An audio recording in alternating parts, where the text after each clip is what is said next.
Raya Umum 2016 kita akan menyediakan pilihan raya umum yang ke-16, kita akan menyediakan minda orang Melayu untuk menerima hakikat bahawa DAP juga boleh berubah, seperti mana gerakan juga dulu daripada sebuah parti yang ekstrim, parti yang chauvinis, parti yang memulakan perarakan sehingga tercetusnya peristiwa 13 Mei, akhirnya boleh kita ubah.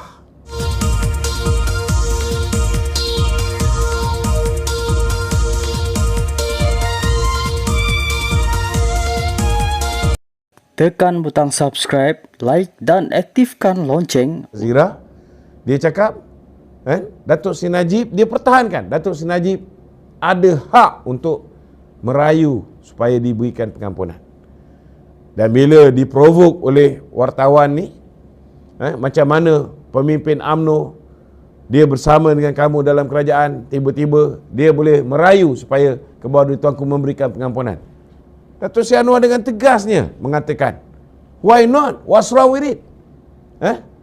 Apa salahnya pemimpin UMNO merayu kepada Kebawah Tuanku supaya Datuk Seri Najib diberikan pengampunan? Itu sendiri pun kita tak boleh nampak. Kalau orang yang faham politik, itu adalah a very strong indication bahawa Datuk Seri Najib dengan Datuk Seri Anwar tak ada masalah. Dan kalau hari ini, alhamdulillah, kita tengok Syed Imran, sebelum ni saya pun kadang-kadang geram juga dengan kenyataan dia, dia duk guna nama bosku, tapi tak ikut cakap bosku. Tapi alhamdulillah, hari ini mungkin dia ada kat mahkamah, dia dah dengar sendiri daripada mulut bosku. Dan dia dah dengar bosku minta supaya kita pertahankan kerajaan perpaduan ini dan berikan sokongan kepada kerajaan ini. Selesai. Dan jaga hubungan kita, pastikan jangan berpecah dengan Datuk Zahid. Jadi saya haraplah kawan-kawan yang mengaku diri mereka ni bersama dengan Datuk Seri Najib, dengarlah nasihat Datuk Seri Najib ni. Okey? Okay. Ya. Hari ni Ya. Datuk Zahid Ibrahim pun dia membalas balik serangan yang Datuk pernah buat baru-baru ni. Ya. Cuma beliau bertanya, Datuk Zahid tanya, apa sebenarnya yang UMNO buat dalam usaha untuk membebaskan bosku ni? Maksud dia kata dia dalam Dewan Merdeka itu duduk laung bebas bosku, tapi selepas PAU ni apa usaha? Tak nampak.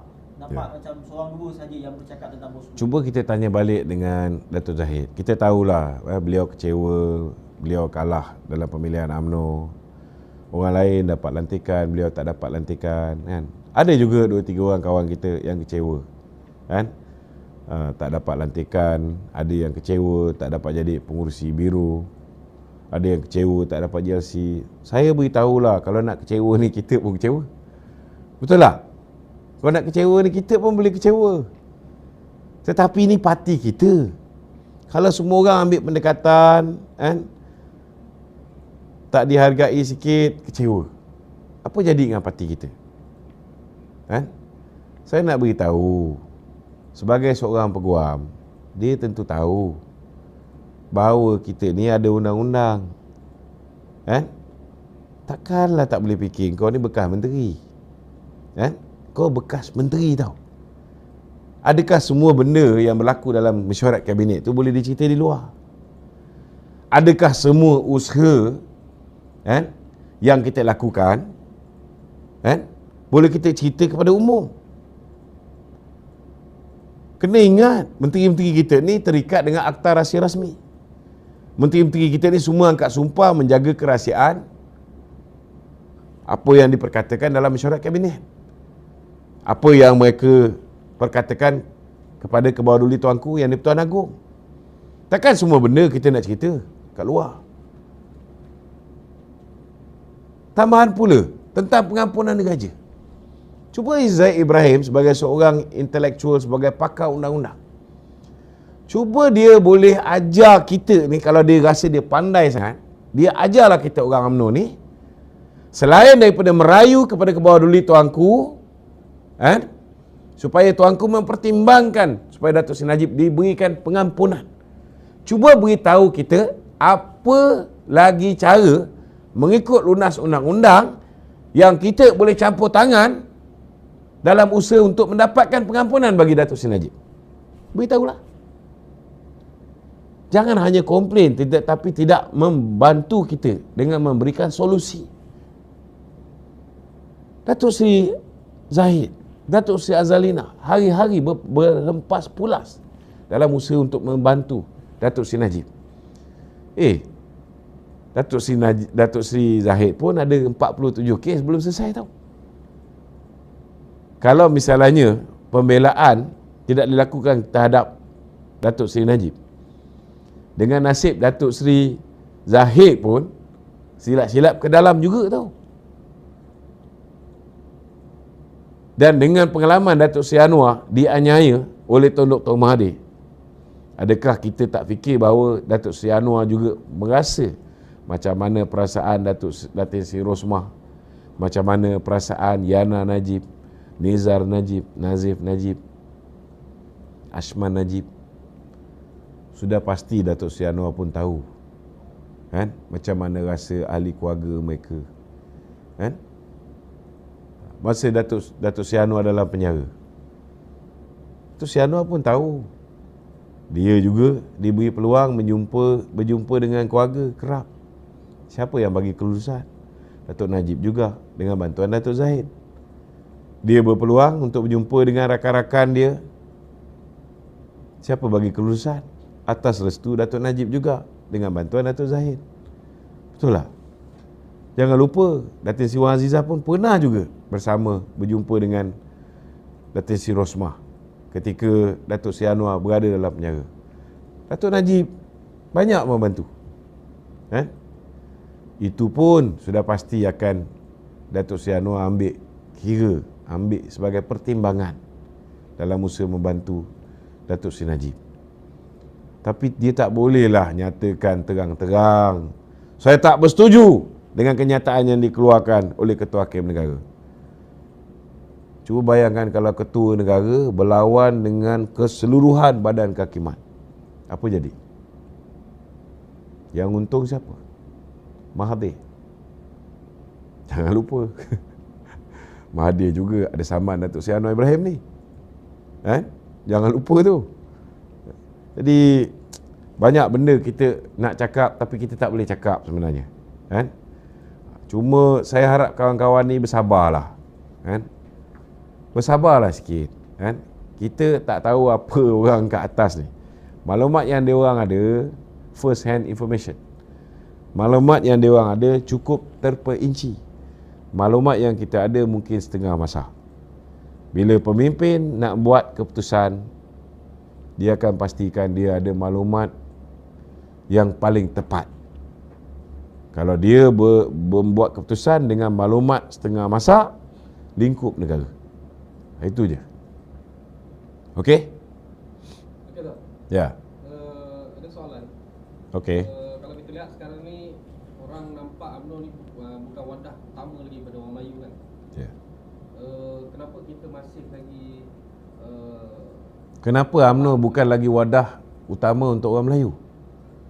Apa yang berlaku dalam pilihan raya lepas, kan? Bukan kerana UMNO ni dah tak kuat. Tidak. UMNO masih lagi hari ini merupakan wadah utama orang Melayu. Cuma kita kalah dalam pilihan raya kerana sabotaj dalaman, kerana fitnah yang dilemparkan ke atas pemimpin kita, kerana politik wang yang diamalkan oleh Perikatan Nasional, kan? Siapa tak gelap mata bila dijolok dengan RM350, dengan RM200, RM150, RM500 sampai ke RM1,000. Ada yang dijolok secara terang-terangan di pejabat daerah di Terengganu, di surau-surau dengan majlis angkat sumpah dan sebagainya. Wallahi saya undi PAS, kan? Jangan sekali-sekali kita menafsirkan jumlah kursi yang Perikatan Nasional ada hari ini sebagai kekuatan mereka. Saya tak nafikan mungkin sokongan UMNO di kalangan orang Melayu sedikit merosot. Saya tak nafikan. Sebab kita dah berperang dengan DAP, kita dah gambarkan DAP ni seolah-olah macam mana yang Mahathir cakap, anti-Islam, anti-Melayu. Berkurun lamanya. kita nak bersihkan otak orang-orang Melayu ni, nak sucikan DAP, sekelip mata boleh? Tak boleh. Kan? Orang Melayu masih takut dengan DAP yang mereka pernah kenal. Bukan DAP sekarang. Saya tak bimbang orang Melayu takut dengan DAP sekarang. Saya bimbang orang Melayu masih lagi ingat apa yang DAP buat ketika dia bersama dengan Mahathir dalam kerajaan. Yang ini yang menyukarkan kita. Mungkin untuk 6 buah negeri punya PRN, kita akan berhadapan dengan sedikit kerumitan untuk meyakinkan orang-orang Melayu. Tetapi percayalah, sikap tolak ansur kepimpinan DAP hari ini, kan, dan pengalaman yang mereka ada, berada dalam kerajaan 22 bulan, bila tersilap mengeluarkan kenyataan yang mengguris hati orang Melayu, yang mengguris perasaan umat Islam, kan, yang menyebabkan seolah-olah macam tidak mengumpama bahasa Melayu. Ada juga gurisan yang menyebabkan ke bawah duli tuanku yang di-Pertuan Agong sendiri pun letak jawatan segera. Mereka juga belajar melalui pengalaman, dan pengalaman ini mengajar mereka supaya lebih menghormati apa yang sudah pun terkandung di dalam Perlembagaan Persekutuan. Saya yakin menjelang Pilihan Raya Umum 2016 kita akan menyediakan Pilihan Raya Umum yang ke-16, kita akan menyediakan minda orang Melayu untuk menerima hakikat bahawa DAP juga boleh berubah, seperti mana gerakan juga dulu daripada sebuah parti yang ekstrim, parti yang chauvinis, parti yang memulakan perarakan sehingga tercetusnya peristiwa 13 Mei, akhirnya boleh kita ubah. Boleh kita ubah ketika dia berada dalam Barisan Nasional. Saya yakin benda ni boleh jadi realiti. Orang boleh terima DAP. Okey? Okey dok, sama Ya. dengan soalan tadi tu dalam keadaan yang UMNO lemah ni, Ya. kita masih lagi berperang dengan orang-orang yang digantung, yang dipecat, yang dibuang daripada UMNO ni. Okey. Kita tak menyatu padukan mereka balik. Itu soalan daripada warga netizen. Kita tak ada masalah kalau kita nak menyatu balik. Tetapi dengan orang yang macam mana? Kalau orang yang setiap hari mengeluarkan kenyataan-kenyataan untuk menghancurkan parti kita, orang yang setiap hari mengerdik kepimpinan parti kita, orang yang setiap hari memberikan gambaran yang buruk terhadap parti kita, takkan orang macam ni kita nak ampunkan dengan cepat dan tarik balik mereka bersama kita. Tetapi jika ada di kalangan mereka ini, seperti mana yang diungkapkan dalam ucapan penggulungan Datuk Seri Zahid Hamidi, kan? Sekiranya ada di antara mereka yang benar-benar setia bersama dengan UMNO, benar-benar mahu bersama dengan UMNO kembali, kan? Mereka perlu tunjukkan bahawa mereka ni benar-benar menyokong UMNO, kan? Tidak pernah berbelah bagi kesetiaan dia terhadap UMNO. Bantu kita dalam pilihan raya di 6 buah negeri ini. Yakinkan akar umbi kita untuk memberikan dukungan kepada kepimpinan parti dan dukungan terhadap kerajaan perpaduan. Maka yang kena pecat mungkin akan diterima balik. Saya pernah kena pecat. Alhamdulillah, 1 tahun 9 bulan saya diterima balik. Alhamdulillah. Kan? Jadi kita kena buatlah. Tetapi kalau nak suruh kita terima orang macam Khairi Jamaluddin, walaupun dia tak menyertai Perikatan Nasional, lepas dia dipecat, hari ini dia dah keluar kenyataan, saya tidak akan menyertai Perikatan Nasional, tetapi saya akan jadi Perikatan Nasional friendly. You got to understand that. Saya akan jadi Perikatan Nasional friendly. Maksud dia mesra Perikatan Nasional. Dalam bahasa pasar yang korang mungkin tak faham ialah, aku tak yakin dengan Perikatan Nasional, tetapi aku akan bantu Perikatan Nasional menjahanamkan UMNO. So you expect the president of the party to take back people like this? Pakai otak lah, fikir. Betul tak? Di mana datang munasabah dia? Kan? Okey. Saudara Hairi Jamaluddin hari dia keluarkan kenyataan bahawa sebenarnya yang kerajaan perpaduan yang perlu risaukan bukanlah gelombang hijau, tetapi gelombang rakyat yang tidak berpuas hati kepada kerajaan perpaduan kerajaan Malaysia Madani hari ini. Ya. Saya bersetuju dengan pandangan beliau. Apa yang dia cakap itu ada asas. Tetapi memang kita tak boleh nafikan juga gelombang hijau PAS ni juga memainkan peranan. Kita tak nafikan hari ini apa yang PAS bawa, undi PAS masuk syurga, undi PH, undi BN masuk neraka. Ada orang Melayu yang cetek ilmu agama dia ni percaya. Ada. Jangan kita nafikan tu. Ada. Dan tidak dinafikan apa yang YB Hairi Jamaluddin. Contohnya lah tentang harga barang. Kita kena kita tak boleh nafikan. Akibat daripada peninggalan Muhyiddin, hutang-hutang yang ditinggalkan Muhyiddin, hutang-hutang yang ditinggalkan oleh Mahathir dulu.